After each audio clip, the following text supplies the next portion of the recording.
আজ আমি রাবড়ির রেসিপি নিয়ে এসেছি। খুবই সুস্বাদু মিষ্টি, মানে যে কেউ এটা পছন্দ করবে, এতটাই টেস্টি একটা মিষ্টি। তাই চলুন ঘরেই আজকে আমি এটাকে বানিয়েছি, সেটাই আছে আপনাদের সাথে শেয়ার করি। তার জন্য আমি 1 লিটার দুধ নিয়ে নিয়েছি।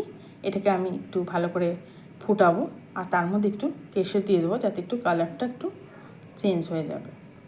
দুধটা যখন পুরো ফুটে আসবে আর উপরে যখন সর পড়তে শুরু করবে, সেই সরগুলোকে নিয়ে কড়াইয়ের চারিদিকে এরকম আটকে দিতে হবে, যাতে সরটা ওখানে বেশ মোটা হয়ে পড়তে শুরু করে। আবার মাঝে মাঝে একটু ভালো করে কাচিয়ে আবার দুধের মধ্যে দিতে পারেন। আবারও সরটা পড়তে দিতে হবে, যাতে যত সর পড়বে ততই কিন্তু রাবড়িটা ভালো হবে। আবার কখনো কখনো গ্যাসটা একটু একদম লো ফ্লেমে দিয়ে দেবো, যাতে সরটা একটু ঘনভাবে পড়ে বা মোটাভাবে পড়ে, তখন বেশ আরও ভালো হবে। যত সর পড়বে রাবড়ি তত টেস্ট হবে।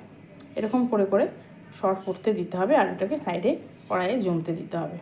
এই করতে করতে যখন দুধটা পুরো মোটামুটি শুকিয়ে আসবে, তখন এর মধ্যে আমরা একটু মিষ্টি দিয়ে দেবো। তা আমি একটু চিনি দিয়ে দিচ্ছি, আপনারা যে যেমন মিষ্টি খান সেই অনুযায়ী দেবেন।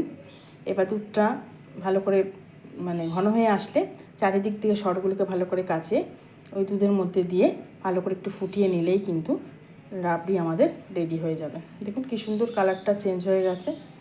এভাবেই আপনারাও ঘরে বানিয়ে নেবেন, খুবই ইজি আর খেতেও সেরকম টেস্টি।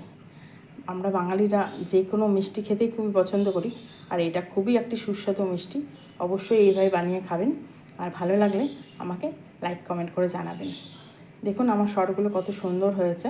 একদম এইভাবে বানাবেন, খেতে একদম মনে হবে যেন দোকান থেকে কিনেই খাচ্ছেন। অবশ্যই পছন্দ হলে আমাকে কিন্তু লাইক কমেন্ট করবেন, আর পারলে শেয়ার করবেন। একদম টেস্টি টেস্টি রাবড়ি রেডি।